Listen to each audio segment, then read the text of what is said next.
course, Maddie and Maisie, who seem to be my connection to the QSU group here. But most importantly, I want to first talk about the graduates, okay? And in order to do that, I need a little help, okay? Would anybody who's not a graduate please stand up?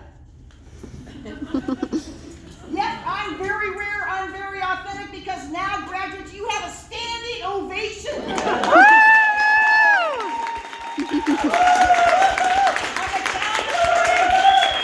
the count of three, those not graduating, would you blow kisses? Would you yell out whatever accolades you want to yell? You have 20 seconds. Ready, set, go! Yeah, good job! Yay!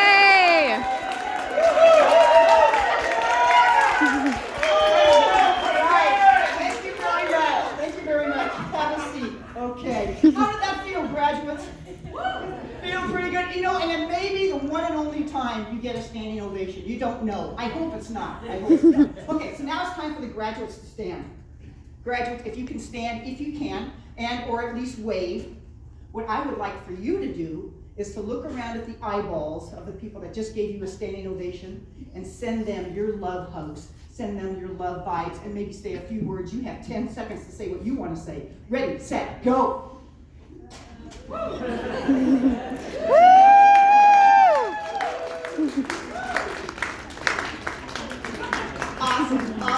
Awesome. And I threw a bunch of kisses out there too. You know, the most important part about community is love.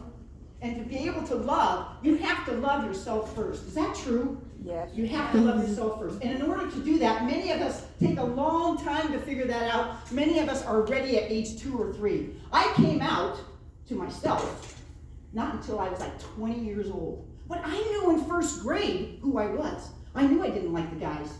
I knew I wanted a girlfriend. But I didn't know what to do and how to do that. Anybody else know when you were younger that who you were in terms of your sexual identity? Look at those hands go up, okay? And that's awesomeness, that's honesty, that's authenticity. So part of being that authentic self is that you've got to let it out. You've got to let it out. That's what I wrote None Better about. I met Carol when I was 23 years old. She was 38. I joined the convent. That was my calling in life. And I'm going to talk about calling in life in just a minute to the graduates. But that was my calling in life, to enter the convent, because Jesus told me to enter the convent. So when Jesus tells me something, I do it. That's just my spirituality. Do we have anybody else that believes in a higher power, a higher being, a God, a Jesus, whatever name you put on it? There's some people there, okay, perfect. And if you don't, that's fine. But that's where I come from. So when I joined the convent, within a year, I'm in love with a woman. I've never been in love with a woman before. Oh my gosh, my heart did backflips. I was sweating, and I can feel myself sweating right now.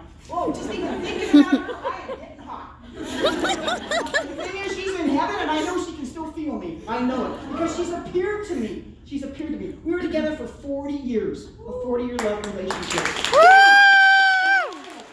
And I'm going to tell you a couple stories today that are going to talk about authenticity and resilience. First off, I want to go back to the call. Graduates, you all have a game plan for your life, right? Right? Okay, some might want to be debt-free. Some are thinking, where am I going to get my next meal? Some are thinking, I need to go home. Where do I need to go? What do I need to do? Oh, I don't want to get my resume out there. I haven't even passed my last project or my last final. I'm sweating bullets that my teacher, my professor is going to actually pass me, and that could really mess me up. I don't know where you're coming from, but having a game plan is really, really important, right? Well, sometimes you don't know what that game plan is. I'm one of those people that flies by the seat of my pants. I have a speech I've been practicing for weeks on the beach over in Brookings. I have given 8 speeches to you. Do you know that? and now you're getting the free for all by Joni. But back to the call. You'll know in your heart, and everybody will know in their heart, when you're called to do something. When it feels right. When that intuition is so perfect, you just know it. And whether that's a person in a relationship, or a career, or a job, or going out on the recreation team, you'll know in your heart if it's the right thing. I just started a radio show called Joyously Free. I just had this gut feeling I should do it. So I did it. That was a call that I had to do. Can you believe that? I'm on radio. I've also been on radio with Maddie and Maisie here in this town. That was pretty awesome when you talk talked about the ball, which I wasn't able to attend. But how was that? It was really good. It was so fun. Yeah. Okay, I've never been to my prom, but Sweet and I, we just had our prom picture back there. Not really. Where's Davina? sorry. Nothing going on there. Nothing going on there. All right, just double check. So anyway, that call is super important. So part of my life is knowing that I have a background of what I call a Bible or a scripture. And this is the reading that helped myself and my sweetie out for years. It's from Jeremiah 29. And God's talking to Jeremiah. I alone know the plans I have for you. Plans to bring you prosperity and not disaster. Plans to bring about the future you hope for. Then you will call to me. You will come and pray to me, and I will answer you. You've got it covered. So no matter what happens, all of us, we're covered. We got this. So sometimes we worry, get anxiety filled, and just all kinds of negative thoughts go through our mind. Guess what? You're joyously free. You are out. You are here tonight. You are out. And when you are out, you can do and be anything you want. So if you don't remember anything, here's my message. Be you, be the sparkle, and have faith. Okay, I'm going to tell you 2 stories. Okay, there's a lot of them in my books, but I'm going to tell you 2 stories. The first one, Carol and I went to New York City. And we went to of course, as former nuns, we went to the Catholic Church. So we walk into the Catholic Church, we're late, it's time for communion, we're the last ones up, and we are just stomping our heels getting up to the communion line. Everybody's looking like, what are they doing? Carol's in her bright colored dress, I'm in my bright colors. We are out in New York City, literally, queer out, Okay, so we're walking up and we get our communion afterwards. We go back and we go, oh, look at a holy water fountain. We got to get the water. We got to get the holy water. So I go, just a minute, get into my backpack, pull out my water containers, and we start to fill them up. I mean, like containers from the spout. And everybody's looking at us. Most people are just sort of dipping. We're like, no, we're filling these things up. Well, all of a sudden, I fill it too much, and the bottom sort of explodes. I've got all this holy water all over me. I am now a wet t-shirt at, and all I know is Carol was looking at my boobs and just going, wow! And we thought we were being discreet and not being out, right? We were trying not to be out, but that was definitely out. Okay, so you're going to have graduates, you're going to have crazy things that happen in your life, and guess what? It's okay to be out when those things happen. You will find that you have another spiritual being, you will have another way that people will take care of you. You don't worry about that. So I'm going to tell you one more story. This is more recent.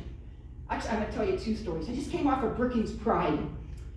In 4 years, this is the first time we had quite a bit of negative naysayers. Anybody been around that before? Okay, and it just gets to me. You're a sinner, you're going to hell. Well, I've been told that for 40, 50, 60 years. So it's like, well, I'm not there yet. But that was that incident. But let me back up 6 months ago. I love to go walking in Brookings. I normally go to Chrissy Field, which, that's another story. Okay, so normally I go to Chrissy Field, but I want to go down to the port of Brookings. Anybody been to Brookings Harbor? Okay, right there in the harbor. So I thought, I'm going to go down there. Well, I see this guy walking, and I go, oh my gosh, I've got to go talk to him. And I don't know why I'm thinking that, but I just got to go talk to him. He walks the neighborhood all the time. He's got to be in his 80s. He carries his little weights, and he always wears these really short shorts. And he just walks. Real severe frame on his face. And as I approach him, he goes, yeah? And I, yeah, yes? And I said, hi, I'm Joni. I'm the one who drives that van and waves to you all the time. And he goes, oh, yeah, I see you're always in that big SUV. I go, yeah, that's the one that says none better on the license plate. He goes, really? That's yours? I go, yes. I go, can I walk with you today? He goes, yes, absolutely.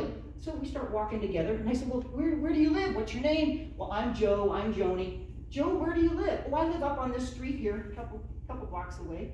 And I said, well, do you live by yourself? Or you look like you're a little bit older, so do you do your own cooking? And I'm just having casual conversations. And he says, well, I have a wife. We've been together for 62 years.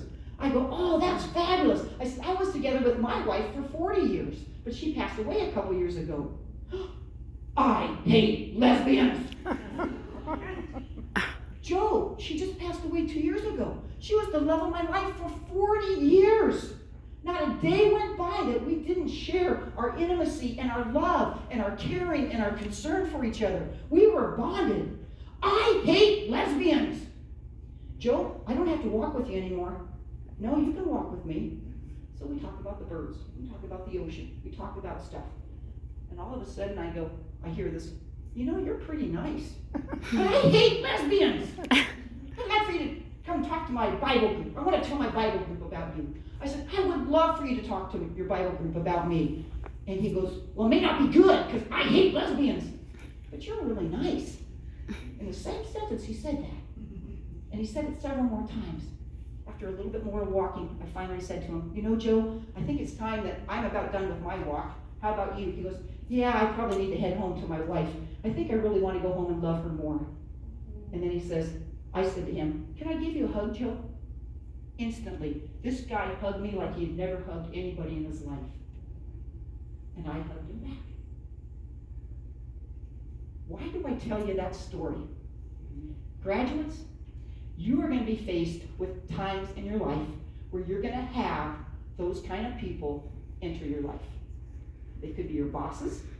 It could be your family. It could be your best friends.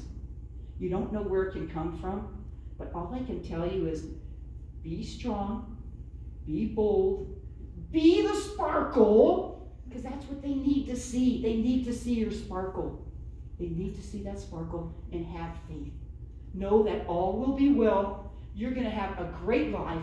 Knock this world alive. Whatever you decide to do, be open to surprises and be that sparkle. And as that gift, my gift to you today, I have a rose garden with 56 roses planted in honor of Carol. I picked enough for each graduate. Maisie?